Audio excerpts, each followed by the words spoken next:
All right, everybody, we can get started. Well, thank you for coming to another webinar in our Forward Together webinar series. Today, we have Kylie Peck, who's a community development specialist from the New York Department of State, and she'll be joining us to tell us a little about the state program, Brownfield Opportunity Areas, the BOA program. BOAs offer a great opportunity to bring redevelopment into your area, and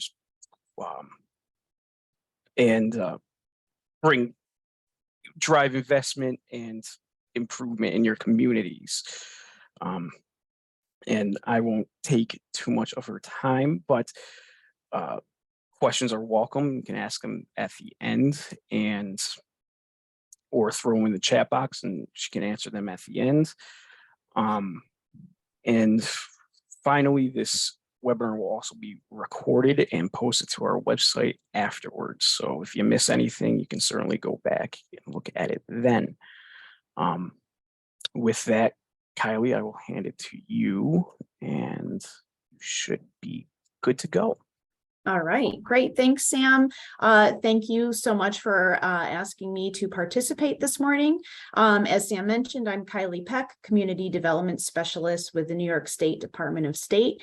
Some of you I may know or you have seen me over the years. I do cover the North Country region with the department. So if I've seen you, nice to see you again. And if not, it's a pleasure to meet you and hope that our paths cross sometime in the future. But as mentioned, I will be going over information today about our Brownfield Opportunity Areas program, often known as BOA.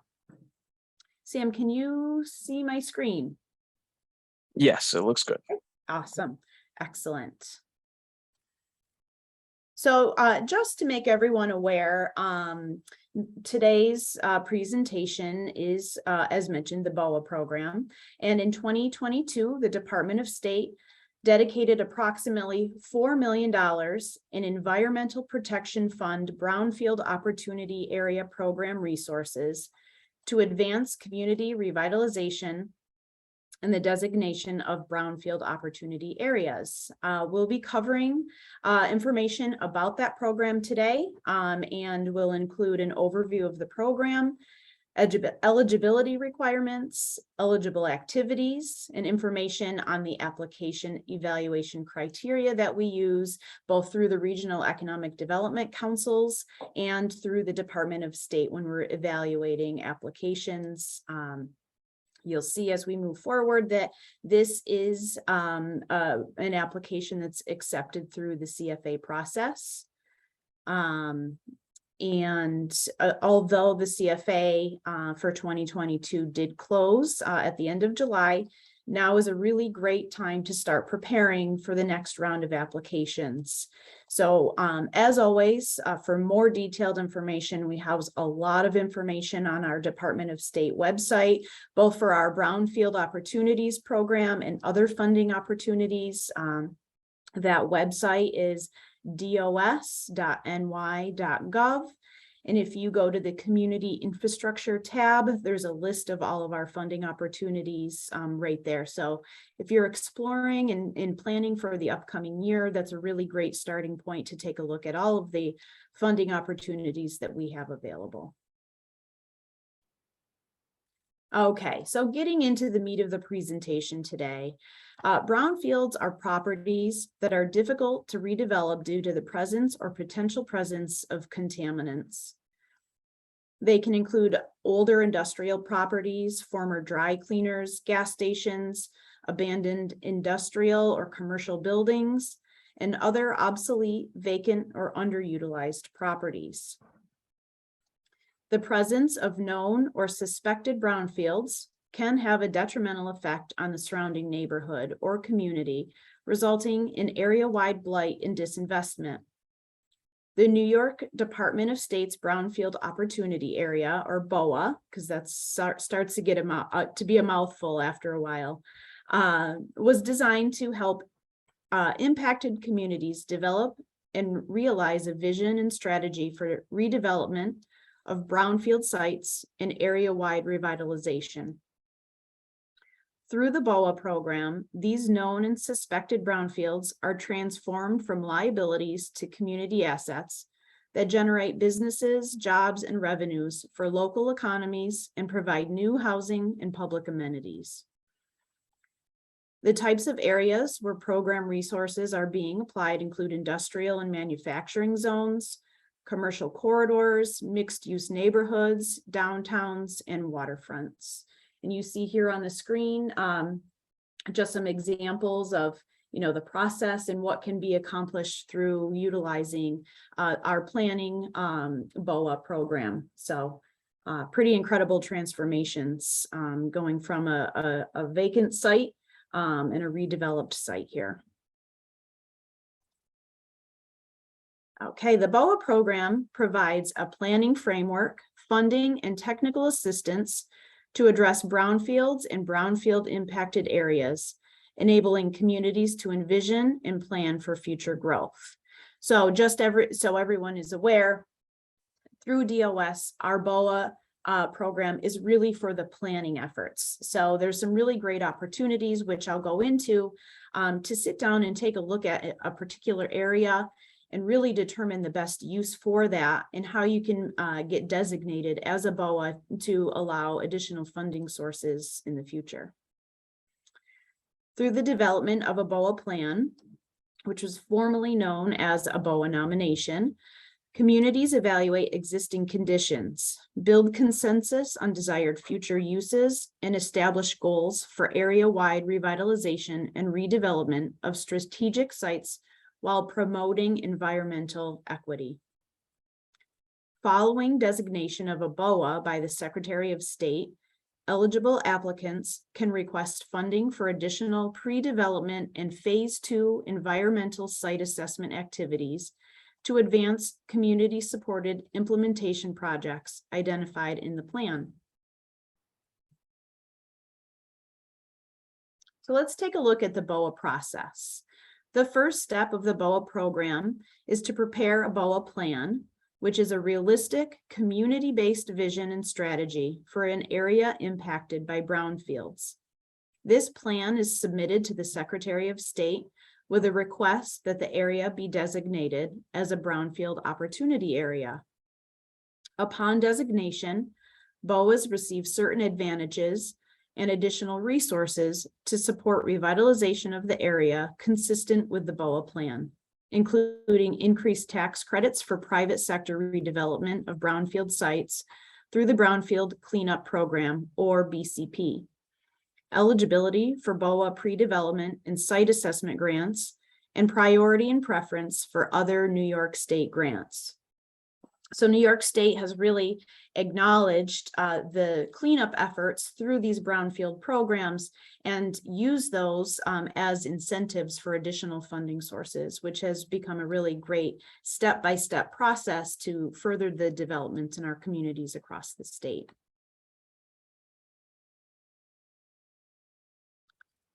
Eligible applicants for the brownfield opportunity areas include municipalities and related entities as listed here on the screen. Certain not-for-profit community-based organizations and New York City community boards. Eligible community-based organizations must be not-for-profit with a 501c3 status and have a stated mission to promote reuse of brownfields or community revitalization. And with that, at least 25% of the board of directors must reside within the BOA community. The BOA must represent an area with demonstrated financial need. Applicants submitted by a community-based organization for funding to develop a BOA plan must include a resolution of support from the municipality with land use authority. Of course, we want to make sure the communities that we're going in and doing this great work are on board with the plan overall. So that resolution is very important. Also, for those that may be interested in New York City, the resolution of support must be from the community board in which the BOA is located. Applicants are encouraged to work in partnership and may apply jointly for funding. Joint applicants should identify the municipality, the community-based organization or community board that the department should recognize as the primary applicant for all purposes, including the contract award.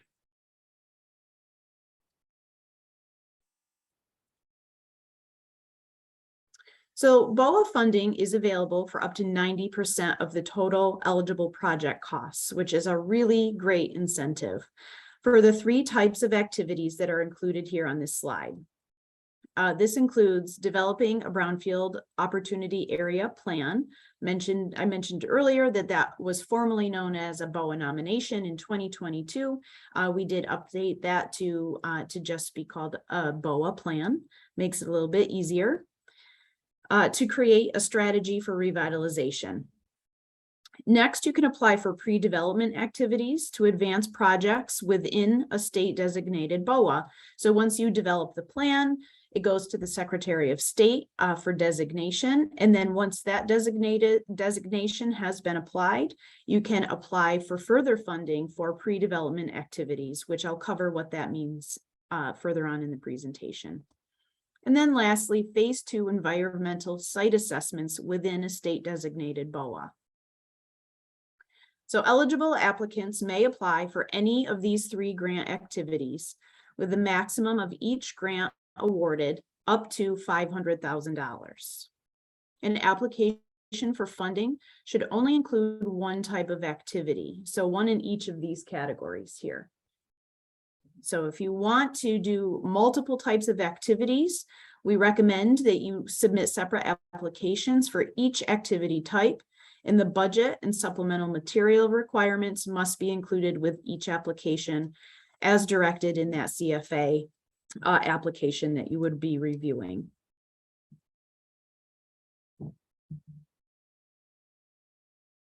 Eligible entities may apply for a BOA planning grant to prepare a BOA plan, an area-specific plan that expresses a vision for a community's revitalization and presents a realistic implementation strategy to achieve brownfield redevelopment and neighborhood revitalization.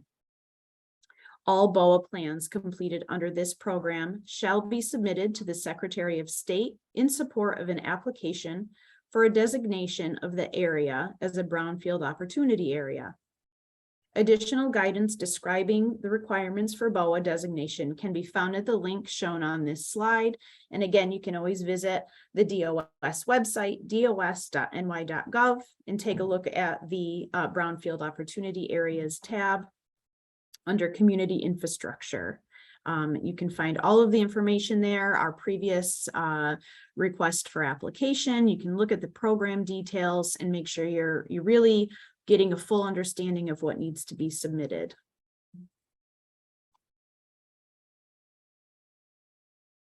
For pre-development activities, eligible applicants may also apply within a state designated BOA in order to help move projects from concept toward implementation and then finally completion. Applicants with a pending application for designation submitted to DOS prior to the release date of the RFA are also eligible to apply. However, keep in mind, funding may only be awarded if the designation is made by the Secretary of State on or prior to a specific date, which will be available prior to the release for the RFA. So each year, we set a date in 2022. It was October 1st. So that designation would have had to have been made prior to or on October 1st by the Secretary of State to be eligible for pre-development and phase 2 site assessment activities. The pre-development grants should advance the overall vision and projects as defined by the community in the BOA plan for the area. So you'll find during this process, like many of our other grants, the community input is very, very important. And there is also a public engagement component that is required for all of these activities. The proposed Pre-development activities demonstrate advancement of revitalization on a strategic site or is in accordance with recommendations documented for the state designated BOA. Activities eligible for pre-development grants include development and implementation of marketing strategies, development of plans and specifications, real estate services, building condition studies, infrastructure analyses, zoning and regulatory updates, environmental housing and economic studies, analyses and reports, public outreach, and new for the 2022-23 year, we included renewable energy feasibility studies and legal and financial services.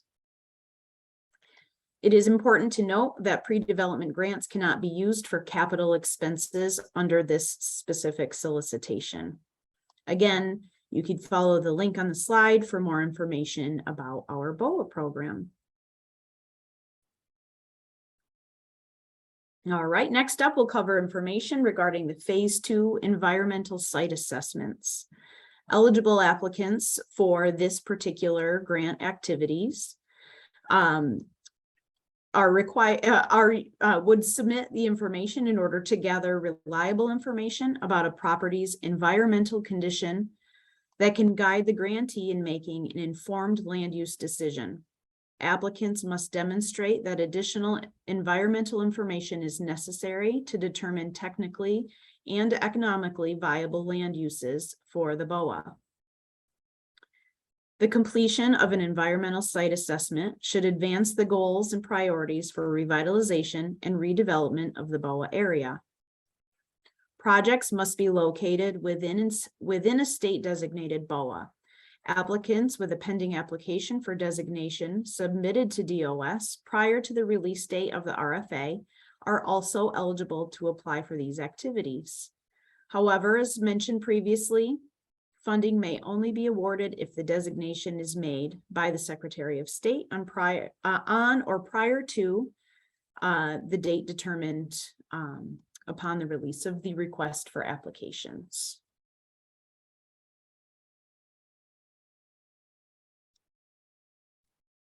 If you're applying for Phase 2 site assessments, a site assessment supplement must be submitted for each site.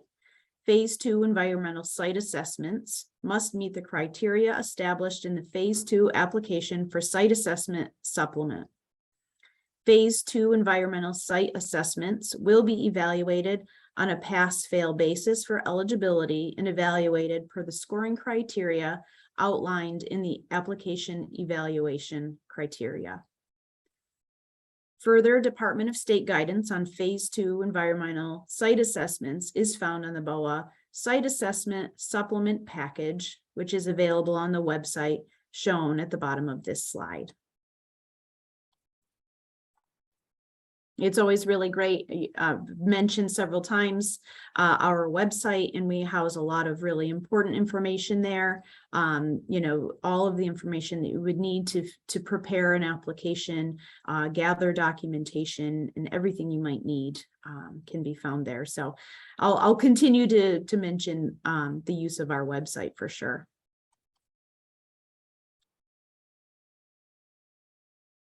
So this slide summarizes award limitations and eligible and ineligible project costs. The maximum award under the 2022 solicitation was $500,000 per application for a BOA plan. And we are hopeful that we'll have those that same amount of funding for the next funding year. But as many of you know, that's something that we'll find out later in this year. But that's what we are currently planning for under the next solicitation for the 23-24 year. The maximum award under this was $500,000 per application for BOA pre-development activities or Phase 2 environmental site assessments. Again, awards may cover up to 90% of the total eligible cost of the project. The applicant will be expected to provide the remaining 10%. That can be included in kind costs or straight cash. You can get someone to provide the matching 10%. So there's several ways that we can work with the grantee on how to cover that 10% costs. Grant funds may be used to cover the personal services, non-personal services, and grant administration activities listed here and explained further in the full RFA that is on our website.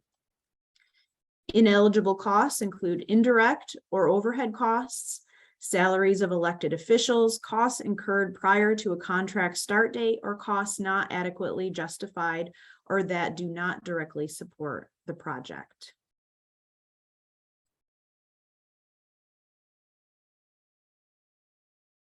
So once you go through all that information, you take a look on the website, you download the RFA, and you're, reviewing all of the criteria, you'll submit the application to the Regional Economic Development Council, and then it goes in for review. Applications meeting the eligibility criteria are reviewed and scored according to the program criteria that is presented on this slide. Program A will be used to score applicants for planning development of a BOA plan, and program criteria B will be used to score applicants for pre-development activities and phase 2 environmental site assessments. All eligible applications are evaluated to assess the degree to which they meet the application evaluation criteria that is found on this slide here. When filling out your consolidated funding application, be sure to fully answer all questions clearly and completely. These are the questions that directly correspond to the program evaluation criteria as found in the request for applications. And out of a possible 100 total points available, the Department of State does make up 80 points of that scoring, and the Regional Economic Development Councils are responsible for awarding up to 20 points, depending on the degree to which the proposed project advances the Regional Economic Development Council strategic plan. So you want to take a look when you're preparing this, as you do with other CFAs, what are your regional council strategic plan? What is that's included there, and how does this support that plan?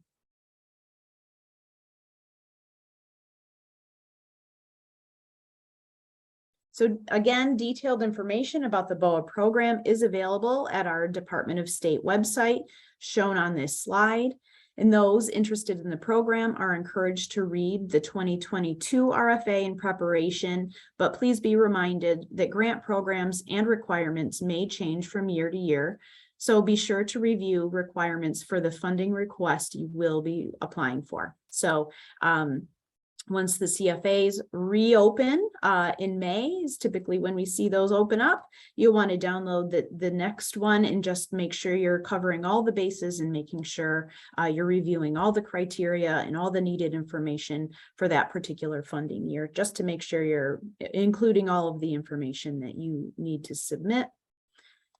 I've included my contact information should you have any additional questions. But with that, Sam, that's my quick overview of the BOA program. As you can imagine, there's quite a bit of information available on the website, and a lot that goes into the planning for these brownfield sites.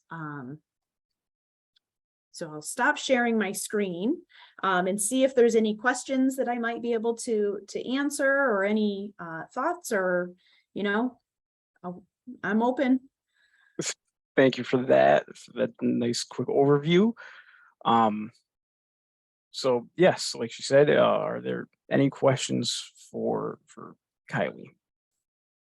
And I would also like to add that as we prepare for the 2023 CFAs, not only BOA programs, but everything else, the Regional Planning Board is here to help navigate our region's communities through that process, and help write those applications and that. So again, any questions for Kylie?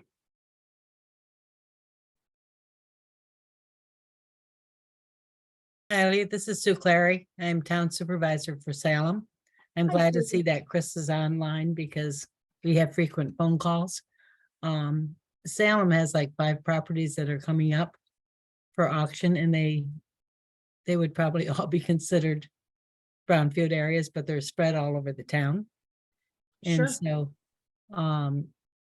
that being said, it sounds like you would choose one and go forward.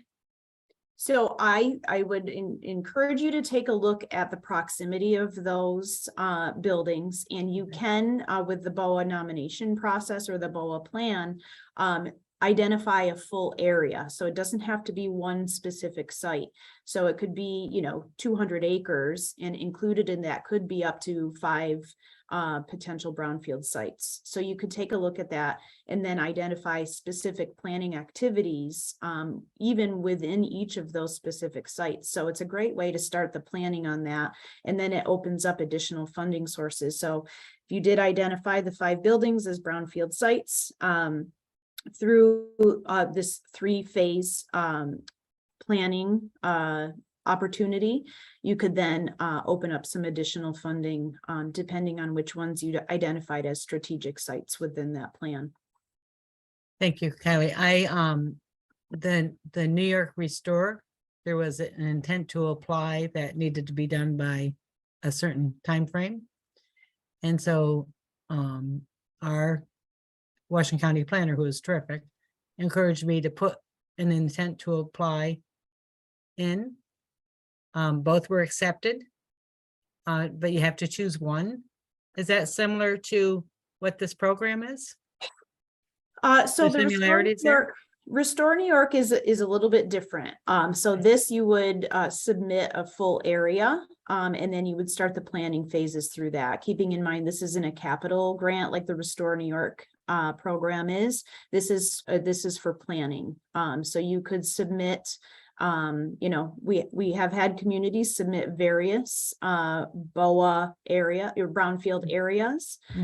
So you could do it as one full area, or if they're not, close in proximity, you could submit for multiple areas. Okay. Thank you.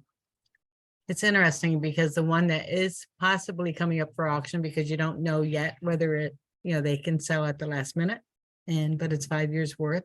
We'll take the engineer today to look at it to see what they think about it, because to me, it looks like it could work as a wastewater area because it's near our water treatment in the town of Salem. So it's adjacent. And so just getting everybody's information and helps. So thank you. Yeah, and Chris, absolutely. you're listening. Well, there's a lot of programs to weave together too. So I think if you can take all of these different pieces and put them together, creates great opportunities. Yeah, thank you. Also, the Stu Baker, who's the planner for the town of Queensbury, also threw in the chat Queensbury's planning efforts to date. So that would probably be good to look at to get a point of reference. Excellent. Thanks for sharing that, Stu. You're very welcome.